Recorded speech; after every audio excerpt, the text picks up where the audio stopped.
Awesome inventor, innovator, Andrew Hackard.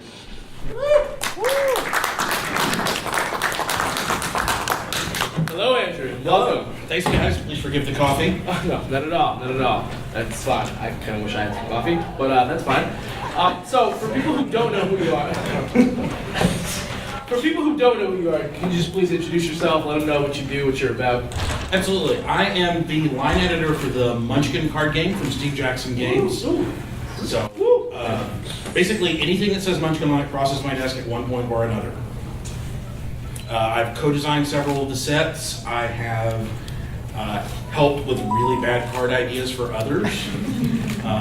I don't know how many of you guys play Munchkin, but it's all about terrible, terrible jokes and screwing your neighbor. So it's awesome. I'll open the floor for questions right off the bat. Yes. Tara, like the cosplay times. What is your favorite set out of all the Munchkin ones you did? Like, personally, mine is the Monty Python one, but like, what's your? So, I don't really like choosing between my children. I'm really fond of Munchkin Zombies just because it plays super well, and it's a twist on the regular Munchkin because in that one you're the monster. You're just trying to eat the normal people. Munchkin Legends is a great set because we went back to the original Munchkin and reworked it with all new cards and it was something I've been wanting to do for a while, was do a mythology Munchkin, and that worked out really nicely. And Munchkin Apocalypse is a new way to play Munchkin because you're actually not just fighting the monsters, you're also fighting the game. So that's a lot of fun. Question, you there. Vlad, New England Comic Con reviews. Of all the times you guys played, has anyone actually tipped the table over? Not in my experience, but I certainly heard about it happening. We typically play on a conference table that's about 13 feet long and is bolted to the floor, so anybody who tried would hurt themselves. I think Steve did that on purpose. Next. Oh, you're right there. Yeah. Hello, Gareth at GarethMod.com. What goes into making a game like Munchkin? A lot of brainstorming, a lot of playtesting, few tears, few smiles. We almost always start with the theme, and then it's just a matter of Steve or I, or Steve and I, will just sit down and start coming up with as many awful card ideas as we can come up with. And I mean awful in a good way. It's all about puns, so if you don't like puns, Munchkin is not the game for you. And then bash through it, come up with the rules, play test it to make sure everything holds together well, and then we talk to the artist, who is usually the brilliant John Kovalik, to get the art, because often the art is what makes the card sing. So months of work, and it's all worth it. It's great. Yes, you, the fancy man in the back. Oh, thank you. Hi, Leo from Comment TV. How did you come up with the name Munchkin? So when we first published it, which is 15 years ago, that's insane. There was well, now I would call it a meme going around, but back then it was just a thing that people talked about on Usenet, which was the types of role players, which were the real role players, the super game, I don't remember what all of them were, but one of them was Munchkins, because it derived from the idea that this is what you did when you were just starting out, you were a little kid playing role-playing games. So they're like, oh, he's just a Munchkin, he's just a little person, which goes all the way back to Wizard of Oz. So when we were talking about doing a game that was about all the annoying role players that you don't want to be sitting in a game with if you're a serious role player, Munchkin was the obvious name. Thank you. Jason Lenetsky, Cosplay NYC. I was wondering, is it pretty much just your crew that beta tests it, or is there any way for fans to come in and help you get it going? We mostly do our playtesting around Austin because that's where we're located. We will take games to conventions like this one, except that I didn't bring one because I'm lazy. But yeah, it's mostly around town because we need that immediate feedback. We do have a select group of fans called the Munchkin Brain Trust, and we will often post the sets in just PDF form for them to play with their groups and show around a little bit and get ideas. Those are people who've proven that they get Munchkin and they understand how it works and give us usually pretty good feedback, and when they don't, at least they thought about it.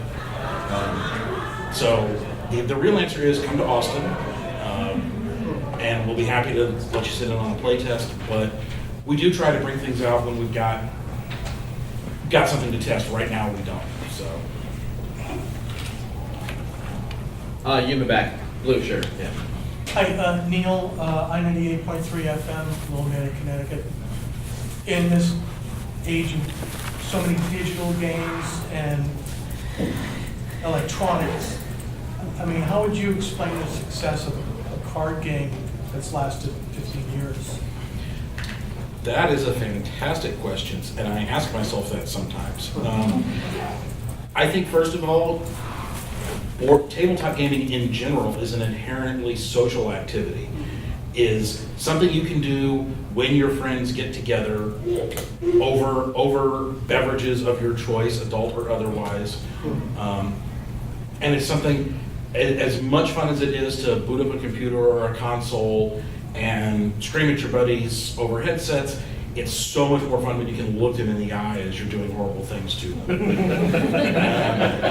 And we would love to have digital versions of all of our games out there, but that's not our strength. We're not programmers. We're game designers, tabletop designers. Steve's been doing it for almost 40 years now. So we're playing to our strength. We're committed to the tabletop genre going forward. And it's one of those things, as social animals, there's no substitute for us actually getting together. And I think people have been predicting the death of the tabletop industry for a long time. I don't think it's ever going to die because we want to be in the same place. How about one or two more questions? Yes, you. Charles from Inspired News. Hello again. Hello. How do you balance a deck in regards to jokes that kids can appreciate versus jokes that kind of go over their heads, thankfully? Munchkin is pitched at ages 10 and up, and we always try to keep that in mind. But we also don't necessarily want to pander to that age. I have rejected some jokes as, no, this is not going to, people aren't going to get it, is what it boils down to. The nice thing about brainstorming is that I always come up with more ideas than I can use. So the ones that Steve's like, I don't know, we can toss out. And I do the same thing for him, and our playtesters do it.